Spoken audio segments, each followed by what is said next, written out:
सबका निचोड़ last and point पे आया है कि 1 स्क्वायर फीट में एक कल्ला रहना चाहिए। 1 स्क्वायर फीट का एक कल्ला रहना चाहिए, जिसका सराउंड ग्राफ बनेगा, जिससे फोटोसिंथेसिस अच्छी होगी, और वो 2 किलो तक का आ सकता है, 2.5 किलो तक का आ सकता है, 3 किलो तक का आ सकता है। एक सूट, एक गन्ना जो 1.5, 2, 2.5, 3 तक का आ सकता है, तो 1 एकड़ में 43,560 स्क्वायर फीट होती जगह। तो आपके 40 से 45 हज़ार गन्ने 1 एकड़ में पहली सूट के चलवार वाले होना चाहिए।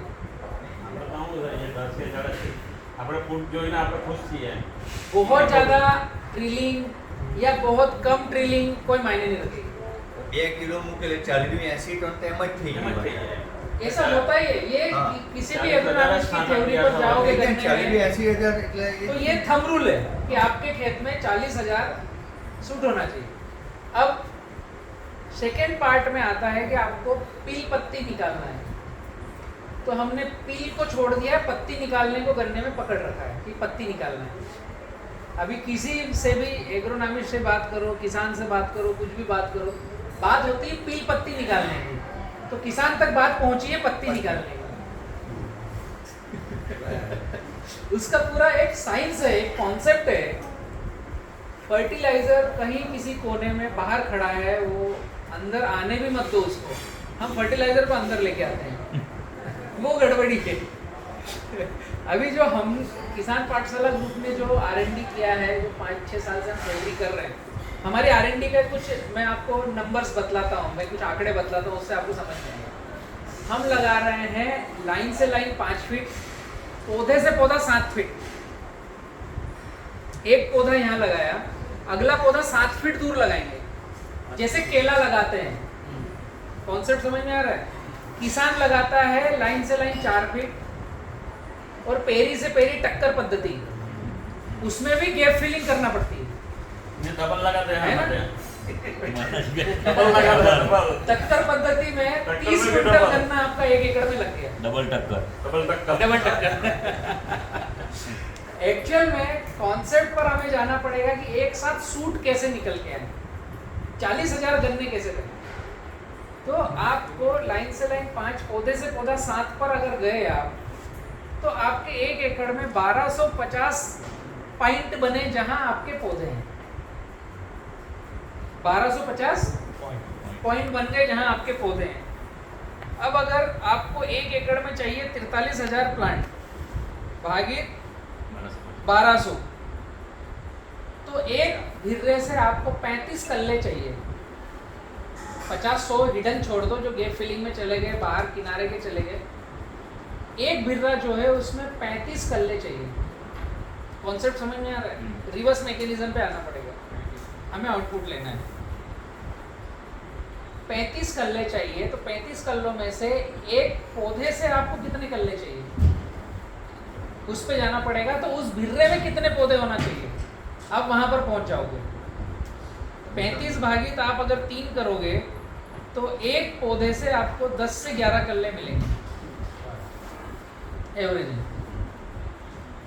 तो हमने कई सारे प्लॉट लगाए, कई सारे फील्डों में R&D करी। कुछ किसान ऐसे मिले जिन्होंने हमें खेती दे दिया कि भैया 1 एकड़ ये करो, 1 एकड़ ये करो, 1 एकड़, तो 12 एकड़ के खेत में 12 तरह के मॉडल बनाए, हमने खुद ने हमारे खेतों में बनाए। तो लास्ट एंड पर हम जा कर के रुके हैं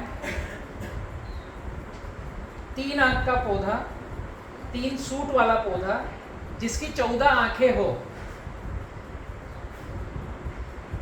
एक पौधे की कम से कम 4 आंखें। तो ये जो 14 आंखों वाला पौधा एक भिर्रे में लगाएं, या आप पेरी लगाते हो तो 14 आंखें लगा दो। मैं कॉन्सेप्ट बतला रहा हूं। जब 14 आंखें एक बार किसी भिर्रे में लगेगी, तो वो 45 दिन में बढ़कर बाहर आएगी, 30 दिन में उसका एक कट बनेगा। तो 14 के 3 गुना होंगे वो, 14 दूनी 28, 14 तिरी 42। ये मैक्सिमम हो गया। अब इसमें एरर बनेगा आपका, कुछ फंगस में रुकेंगे, कुछ बढ़ जाएंगे। तो अल्टीमेट आपके पास 35-34 कल्ले आपको एक भिर्रे से मिलेंगे। ये कैलकुलेट साइंस है, मैं कोई तुक्के की बातें नहीं कर रहा हूँ। कई सारे प्लाट हमने R&D किए हैं, उसमें ये निकल के आया है 5x7 14 आंखें एक गड्ढे में चाहिए। अब आप ऐसा पौधा लगाओ जिसकी 14 आंखें हो, या 14 पौधे लगा दो, या पेरी लगाना हो तो 14 पेरियां लगा બે दो। આંખના 7 ટુકડા મૂકવા પડે. कॉन्सेप्ट समझ में आया आप लोगों को?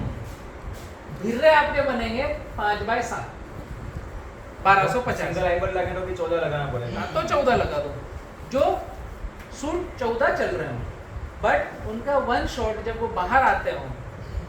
अब ये कटिंग प्रक्रिया क्यों है? कटिंग प्रक्रिया इसलिए है कि जब वो 45 दिन का होगा, 40 दिन का होगा, या पौधा है तो 30 दिन का होगा, तो एक बार उसका सिर काटना है ताकि सारे एक साथ में आए। आउटपुट आपको मिलेगा जब सबके सब एक साथ चलेंगे तब। अब ये आपके जो 40,000 कल्ले हैं, एवरेज हम कहाँ पहुँच गए? हमें 1 स्क्वायर फीट में एक चाहिए। अब ये जो आपके 40,000 45,000 हैं पौधे, ये एक साथ चलने वाले हमने बना दिए, उसको एक बार कट कर दिया, ये प्रक्रिया हमने कर दी, मिट्टी लगा दी, नए आएंगे वो रुकेंगे। बट अगली बार जब हम 3 महीने बाद या 4 से 5 महीने के बीच में पत्ती निकालने की बात करते हैं, तो पत्ती की नहीं बात करते, वो बात करते हैं पील पत्ती। मतलब जो अनवांटेड है उनको भी निकालना पड़ेगा, या उसमें मट्टी लगाना पड़ेगी। कब मरा में पहला ठीक पत्ती लगाना सेकंड नंबर है अगर आप चौड़ा ग्राफ ले रहे हो। सकरा ग्राफ ले रहे हो तो पत्ती आपकी धूप को रोकती है, इसलिए पत्ती निकालना है। अगर आपने सराउंड ग्राफ लिया 5x7 का ले लिया, ग्राफ बहुत चौड़ा ले लिया, तो सूखी पत्ती निकालना फर्स्ट प्रायोरिटी नहीं है। इतने चौड़े ग्राफ में आपकी धूप जाएगी कल्ले पर नीचे तक, तो वो अनवांटेड कल्ले निकालना जरूरी है।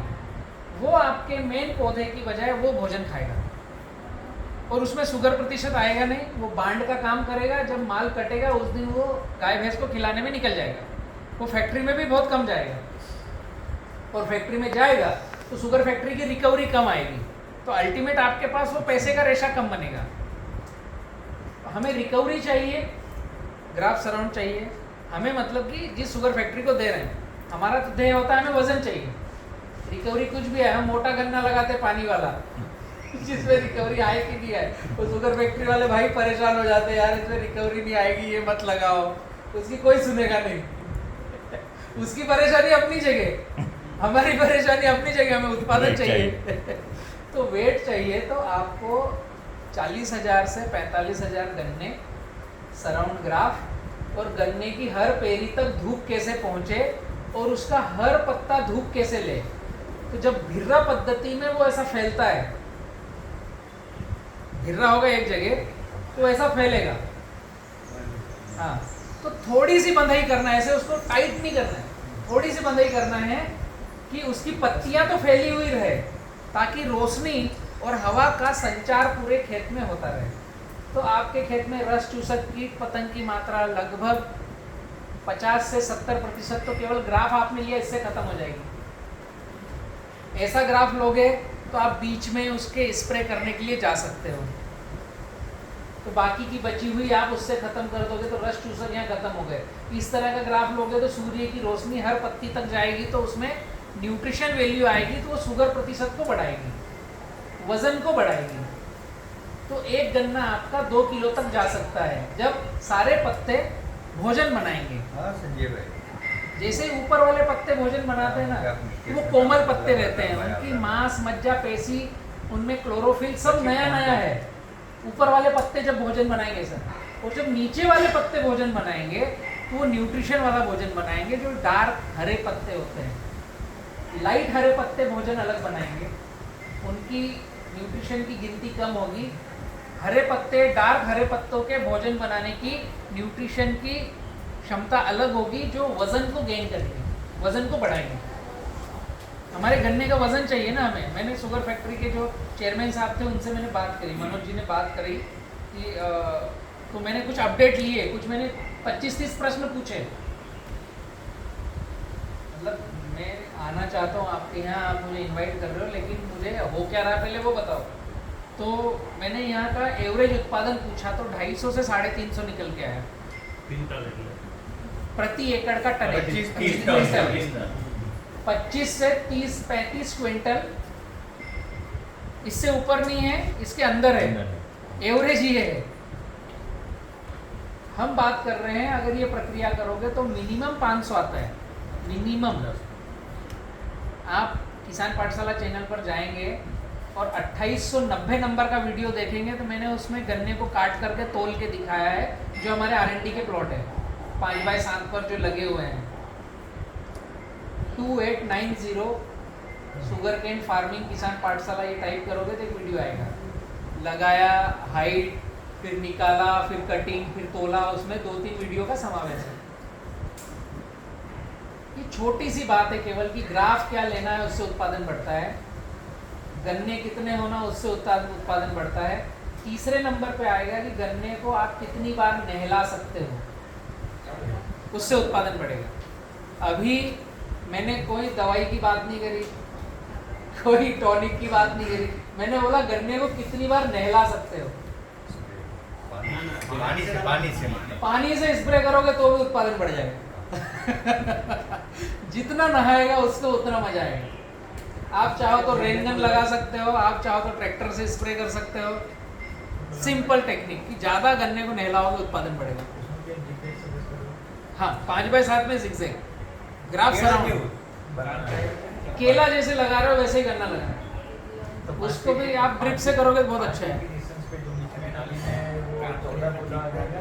हाँ, वही छोटा सा आ जाएगा, बहुत ज्यादा चौड़ा नहीं करना है, ये छटरा करना है। 5 फीट तो इतना ही हो जाएगा। हाँ, ये 5 फीट हो गया, ठीक है, ये 5 फीट हो गया। तो अब यहाँ आधे फीट के सराउंड में हो गया। आप रिंग फीट पे जाओगे तो इतना बड़ा लेना पड़ेगा, 2 फीट का लेना पड़ेगा। 1 फीट इधर, 1 फीट इधर चले जाएगा। आप इसमें तो केवल आधे फीट, पौन फीट का ले सकते हो, 1 फीट भी जाने की आवश्यकता नहीं। स्टार्टिंग में एक प्रॉब्लम આવશે રોપીએ જે વરસાદ જો નહીં એટલે ડ્રીપથી ઉગાડવાના જે આઈ બર્ડ્સ ખરા ને એ સર્કલમાં પ્રોબ્લેમ કરે। बारिश में जो प्रॉब्लम आएगी ना, गड्ढा रहेगा तो पानी वहाँ पर रुकेगा। यानी बारिश की बात नहीं करता, बारिश के बाद बोलो हमने आई बर्ड लगा, आई बर्ड में लगा सकते हैं, एक आंख वो क्या बोलते हैं मोर्टालिटी है ना वो बारिश में अच्छा, लेकिन बारिश के बगैर बहुत ज़्यादा रहती है। खड़े लगा सकते हैं, बट उसके जो रूट है ना उसका जर्मिनेशन चाहिए। आप लगाओगे तो आपको कैसा करना पड़ेगा कि 2 आंख का लगाना पड़ेगा, एक आंख अंदर जाए, एक आंख बाहर रहे। हाँ नहीं पड़ती, हाँ नहीं पर एक आंख ये है, हाँ आई आंख वाला जो छोटा नहीं, जिसको जर्मिनेट करा लिया है हाँ, उसको तो आप कैसा भी लगा दो। नहीं जर्मिनेट नहीं, हम वहाँ खेत में भी लगाने की बात कर रहे हैं। हाँ, जो एक आंख का जो आंख की फेरी है वो छोटी करनी पड़ेगी, और आगे वाला ऊपर वाला बड़ा रखने के जो खुराक के लिए वर्टिकल एक्चुअली गन्ने में जो ये आपकी लाइन बनी हुई है ना, यहाँ से रूट फेंकता है ये आई बर्ड जो है, ऊपर आंख है, जस्ट उसकी परिधि जो रिंग बनी हुई है वहां से जड़े फेंकता है। हाँ तो वही तो आप जो है उसको जड़ों को नीचे डिप करना पड़ेगा, हाँ, जहाँ से हाँ, रूट निकल, तो वो मात्र 1 इंच का लेके जाना पड़ेगा। हाँ बस एक ही क्या ज्यादा लेके जाओगे तो सडन क्रिया में वो रुक जाएगा। नहीं वो छोटा ही रखने का, वो नीचे वाला वो चल जाएगा उसमें, 1 हाँ। इंच में चल जाएगा। અમારે અહીંયા તકલીફ પડે, અમે આઈ બર્ડ ઉપર છે ને તો ઉધોય આ પાછી પેલે પાર નીકળી જાય છે। આઈ બર્ડ ની વાત આખી અલગ છે। ટુકડામાં જ રખાય. તમારો જે ખોરાક ખરો ને હા એ આટલા જ ભાગમાં હોય, નહીં એટલામાં જ હોય। બરાબર છે। આ તમારો ફેર જે આપણી ખરી ને જેનો જે આજે આંખ છે તારી, બરાબર, હા. હવે આ અહીંથી નીચે ની કાપવાનું ના આ લાંબી એ ઉપરનું વધારે હોય। વધારે રહેવાનું, એ આંખનો ઉપરનો ભાગ છે એ વધારે રાખવાનો। यहाँ का जो सूरत का क्लाइमेट है ना, ये आपकी हर फसल के लिए प्रीमियम है, हर फसल के लिए। टेम्परेचर आपके यहाँ 47 नहीं जाता होगा, और धूप में कभी कभार 45 जाता होगा मई में। नहीं 44 43 44 नहीं जाता है ना, 40, बहुत 42 सुपर प्रीमियम क्लाइमेट है, और ठंड भी माइनस में नहीं जाती होगी। नहीं, नहीं वो ज़्यादा है जब -12 तक जाता 12 तक जाती है। ज़्यादा वो बहुत ज़्यादा, लेकिन फिर 15-16 मतलब ये है कि आप कोई सी फसल लगाओगे ना, अगर उसका ग्राफ और वाटर मैनेजमेंट सही किया तो आपका पौधा साल भर भोजन उठा सकता है। ठंड में भी भोजन लेगा और गर्मी में भी भोजन लेगा। बहुत सारी जगह ऐसी है जहाँ ठंड में डोरमेंसी में चले जाता है पौधा, भोजन लेता नहीं।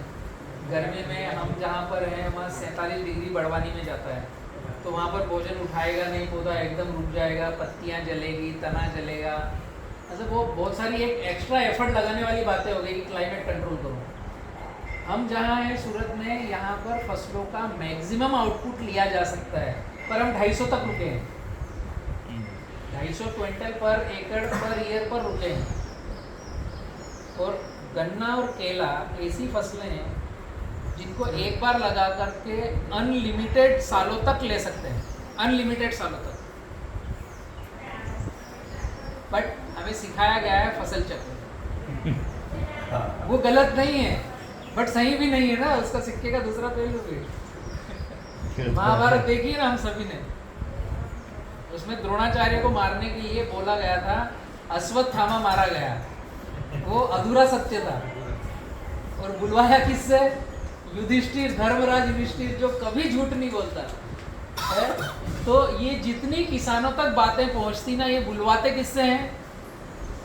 जिसने पीएचडी कर रखी है, जो एग्रोनॉमिस्ट है, जो एग्रीकल्चर डीन है, उनके द्वारा ये व्याख्यान आते हैं। तो किसानों को ये समझ में आता है कि ये तो इतनी पढ़ाई करके आया, ये तो सत्य ही बोलेगा, हमें तो वही अडॉप्ट करना है। वो धर्मराजा युधिष्ठिर है।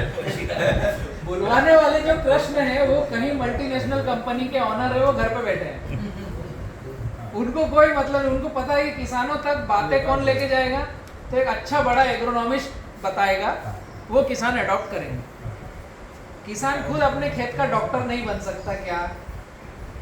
हम यही काम कर रहे हैं, हम जो किसान पाठशालाएं लगा रहे हैं, हम क्रॉप डॉक्टर निर्मित कर रहे हैं। अपने खेत का खुद ही चिकित्सक बनो, थंब रूल को पकड़ो, खुद जानो। सबसे लास्ट में फर्टिलाइजर और स्प्रे और पेस्टिसाइड आएगा, उसको पहले बिठा दिया हमने, उसको सबसे आखिर में बिठा दो, सारी प्रक्रिया ठीक हो जाएगी। तो जो फर्स्ट में हम बात करते हैं ना, क्या खाद डालूं, जैसे कोई भी, अब मैं किसी के खेत में गया तो वो मित्र आकर यही पूछेगा, बलराम भाई क्या खाद डालना चाहिए? अरे पहले खेत को देख तो लूँ मैं, क्या करना है, क्या दिख रहा है, क्या समझूं मैं, खाद क्या डालना है। मतलब 2 बोरी डीएपी डाल दो, 5 किलो 1261 डाल दो, और कैल्शियम नाइट्रेट, और उसके बाद में चिलेटेड डाल दो EDTA फार्म का, तो वो अगला खुश हो जाएगा। क्योंकि वो प्रक्रिया अभी तक हमारे माइंड से टूट नहीं रहे हैं, गड़बड़ी वहाँ पर है।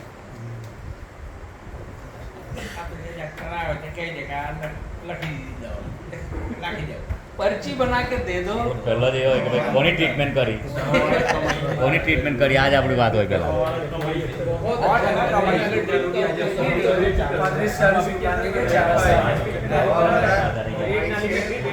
जमीन पकड़ ચાલો હવે કંઈ કામ કરવા હોને ઓકે